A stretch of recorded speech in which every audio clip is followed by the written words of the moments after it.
য'তে মই যাওঁ তাতে আমাৰ আৰক্ষীত আবেদন কৰা ল'ৰা ছোৱালীসকলে মোক সুধি থাকে যে দাদা মামা পুলিচৰ ফিজিকেল ইণ্টাৰভিউ কেতিয়াৰ পৰা আৰম্ভ হ'ব। আমি অসম পুলিচত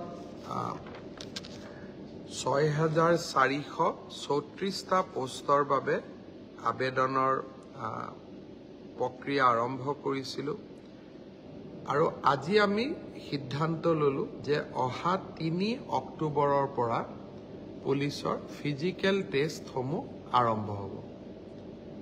গতিকে মই সকলোকে অনুৰোধ কৰিম যে বানপানীৰ যেতিয়াই পানী শুকাব আমাৰ খেলপথাৰসমূহ মুকলি হ'ব, আমি দৌৰা প্ৰেক্টিছ আৰম্ভ কৰিব লাগে, কাৰণ ৩ অক্টোবৰৰ পৰা অসম আৰক্ষীৰ ফিজিকেল টেষ্ট আৰম্ভ হ'ব। মোৰ লক্ষ্য হৈছে যে ফিজিকেল টেষ্ট, ৰিটেন আৰু ভাইভা তিনিওটা প্ৰক্ৰিয়া সম্পূৰ্ণ কৰি এই বিত্তীয় বৰ্ষতে আমি যাতে এই ৬,৪৩৪টা পদ ভৰ্তি কৰিব পাৰোঁ,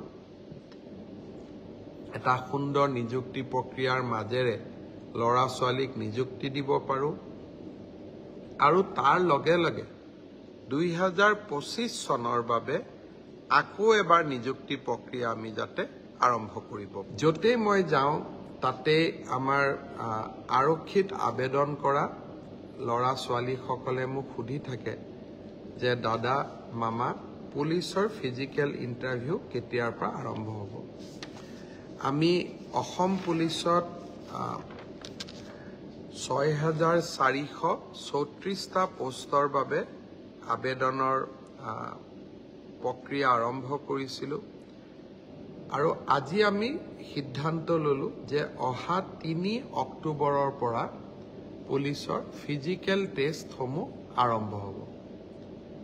গতিকে মই সকলোকে অনুৰোধ কৰিম যে বানপানীৰ যেতিয়াই পানী শুকাব আমাৰ খেলপথাৰসমূহ মুকলি হ'ব, আমি দৌৰা প্ৰেক্টিছ আৰম্ভ কৰিব লাগে, কাৰণ ৩ অক্টোবৰৰ পৰা অসম আৰক্ষীৰ ফিজিকেল টেষ্ট আৰম্ভ হ'ব।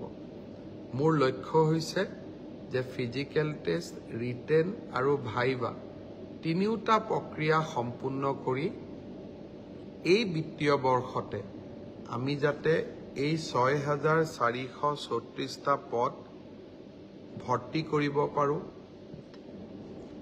এটা সুন্দৰ নিযুক্তি প্ৰক্ৰিয়াৰ মাজেৰে ল'ৰা ছোৱালীক নিযুক্তি দিব পাৰোঁ আৰু তাৰ লগে লগে ২০২৫ চনৰ বাবে আকৌ এবাৰ নিযুক্তি প্ৰক্ৰিয়া আমি যাতে আৰম্ভ কৰিব।